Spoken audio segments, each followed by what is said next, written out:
Good day and welcome back to another DBZ Dokkan Battle video. In this video we are going to be taking a look at the next section of the Dokkan All-Stars raid. Obviously we just got off the back of the GT bosses section, which was quite a limited section to tackle free to play. And we are now moving on to one of the larger sections, the GT Heroes section. This one is a lot bigger.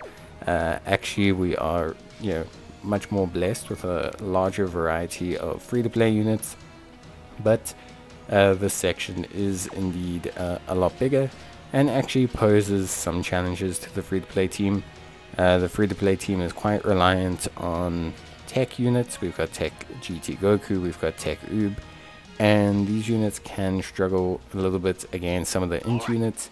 We also have the Shadow Goku, who honestly isn't that great. He does tend to take a fair chunk of damage. So yeah, it was the first time I ever really actually felt the need to switch off auto battle once or twice, just to place units, but beyond that still very important.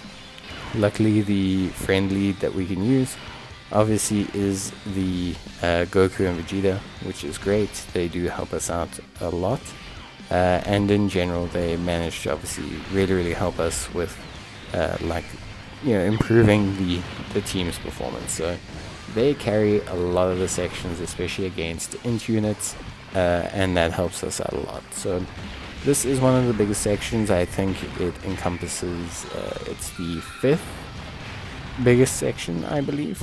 So it does encompass quite a few fights, and you do have to go through quite a few units. So it's definitely a lot more challenging, maybe than some of the other ones, at least for a free-to-play team build.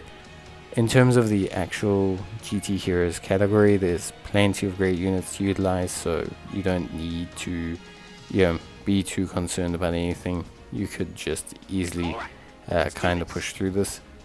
Obviously, again, you don't have to do this free to play, and you don't even have to do this with the correct category. You can use whatever team you want.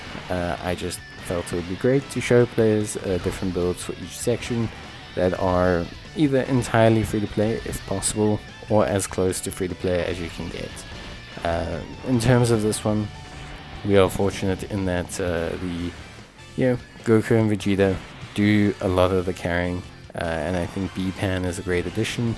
She really helps out as well with tanking and healing. So generally speaking, I was able to auto battle this fight or this section quite a lot, not like extensively, not to the point where I didn't have to do any of the fighting, but it did help out a little bit. I was able to really improve the overall performance of the team. So yeah, it was a fairly decent time. Oob does start to take a fair amount of damage, but his healing comes in handy. The Shadow Dragon Goku, the Spirit Bomb one, he really does just take a lot of damage. He gets really rough for him at certain points, so that is something that you do have to consider. And as you can see, they do quite a fair amount of damage. The LR Goku Jr. and Vegeta Jr. actually helps out a lot as well.